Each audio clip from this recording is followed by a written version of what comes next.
Okay, so let's end this wonderful conversation.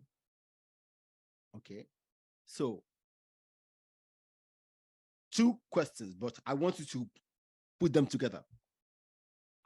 What's your advice to young Africans? I know you have started from the last your last comments, and then what is your vision for Africa in by 2050? That's interesting that you actually mentioned Yeah. the word 2050, because that's a very significant year. I think Yeah. to me, my message is very simple. My message is we're hurting, we're hungry, we're pissed off, and it's okay to be. Okay. But please, let's not allow those things to define us. Let's feel all those negative emotions. Let's feel all those anger. And let's use them to power us into a new way of doing things. Let that enable us to know that it is possible. Okay. Right? When I started my first company, it was tough to raise capital, but do I raise capital? Yes, I do. I just keep talking about it until I find people who believe in that vision, who align to with that value. It took me 8 months to raise first capital for sending the money. But did we try? Yes, we tried. Did we give it a shot? I gave it hard. But let me tell you, people who took a bet on me, 90% of them don't look like me. If I've been too into myself and thinking they don't like me, I will have shut the opportunity from coming towards me. Yep. And that's my message. That's my message is for you to, is for young people to understand the power of allyship and cultivate a culture of building a very strong allyship base. Because you will be surprised. Sometimes you think it's your community that will believe in your vision.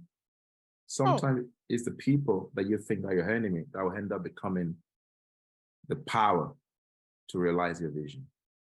And so to me, please be open-minded. Please have so much love in your heart that you don't even have any room for hatred. Yeah. Function from a place of abundance that even when you have nothing, you feel like a man that have everything.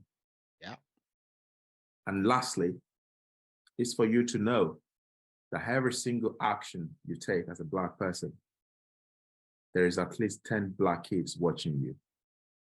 Because it's all about representation. And so that could come with its own blessing and cost. For every time I put myself out there in the world, I ask myself, what do I want 10 Black kids growing up in Southeast London, growing up in Brixton, growing up in Dagenham, Barking, in Stratford? What's the message I want to leave with them? And that message is to say, I'm not saying they're going to become a superstar, but I'm just saying, irregardless of all the pain, irregardless of all the obstacles, it is possible. Yeah. My message to them is the message of possibility. Do not allow the concept of they don't like us, they don't want us, they don't give us opportunity to kill your dream. If you have enough faith and you put yourself out there in the world with honesty of character, the world will respond accordingly to support you. Amen. And I'm a living testimony to that. Yeah. So, what's vision of Africa you want to see if all these young people take your advice? I'll probably say I've already started seeing that vision of Africa. 2 weeks from now, I'm going to be in Kenya. I'm going to spend a week in Kenya. I enjoy the continent. I enjoy the beauty. I enjoy the food. I enjoy, I think the world responds to the energy you put out there in the world, right? Yeah. And so to me, I'm not waiting for 2050 to see the beauty in Africa. I'm already experiencing beauty in Africa.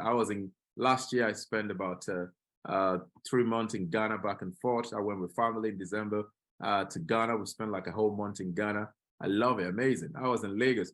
I was in Abuja. To me, I was in Cape Town. I was in Joburg. Africa is beautiful. Yeah. And so to me, I don't want to wait. I don't want to wait till 2050 to start seeing that bigger vision for Africa. It's happening right now. And I say this to a lot of people when I have the opportunity. The young people between age 16 to 25, they have new dreams. And these people, I believe, have the hope for Africa. Yeah. These young people believe it is possible. When you log into Upwork today, which is a hiring platform, these young people are already selling their services, their talents to multinational companies. Those multinational companies might be paying them peanuts today, but in the future, that will not be the case. No, and they're learning. They're learning, thank you. Yeah. All right. Facebook, Google, they are opening HQ in Africa. Amazon will not tell the world today. Its biggest revenue generation comes from something called Amazon Cloud. Yeah. That piece of technology was developed by a South African. And so the world might not talk about this or give it opportunity, but it's happening.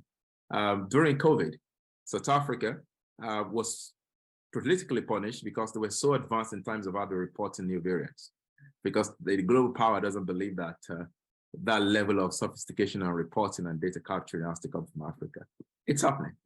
And so the world will continue to live in that denial while Africa continues to do what it needs to do.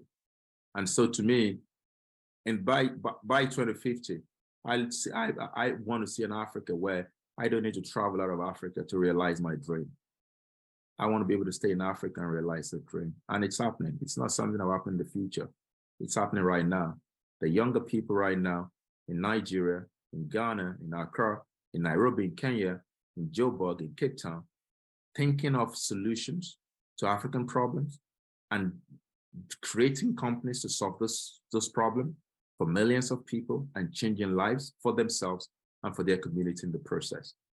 That, to me, it's not something that's going to happen in 2050. It's happening right now. It's happening in the music industry, in the entertainment industry. It's happening right now in the tech industry, in the software industry, in the service-based industry. It's a ripple effect that's going to come, right? When you see what is happening in Rwanda, every single African now are talking about Rwanda. Yeah. That is going to turn to a new ideology, a new model that every African wants to see in their country. That is how change happens. And that's what will power the new spirit of Africa. And so to young people out there, 16 to 25, it's tough. I acknowledge that because I've been through that journey and I'm still going through that journey. But I celebrate your resilience. And for people, for the older generation, the best you can do for us is not to tell us those horrible histories. We've had enough of it. We want you to tell us stories of hope. We want you to help us.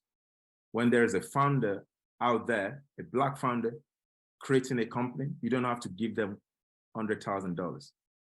There's something in the UK called CrowdCube. You can invest as low as £1. Go on that platform. Give £1 to that Black founder trying to raise this community, trying to solve a problem. And if you don't have money, when they post something on social media, give them a like. Yeah. Like, share. Like and share. Those are the simple things that we all can do to support each other. Because at the end of the day, it's not about someone suffer and I'm rich. You know, I sometimes laugh at high net worth individuals, our billionaires. They think they're billionaires, but in the mind of a white person, they're still Africans. And just to kind of run that up, one good person to say that would be Oprah Winfrey. You know, there was a very nasty experience Oprah Winfrey passed through that led to our sponsoring the movie Selma. And that's one thing. So if people like Oprah Winfrey is not immune to racism and all the horrible things happening in the world, you and I were not immune as well, but it's how we respond to it. That's the message. How you respond to this thing is what matters. And so much love to all of you. And my views are just my own views. They don't represent companies that I consult for or work with. I am an African, I'm Michael, and I just want to see so much Africans emotionally, mentally, psychologically liberated from all this horrible past and live a life of freedom, of abundance and joy. Wow.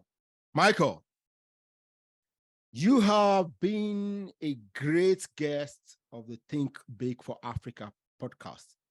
Thank you very much. Thank you so, so much. Thank you for having me. It's a real pleasure to be featured on your platform. Thank you very much. Man, thank you.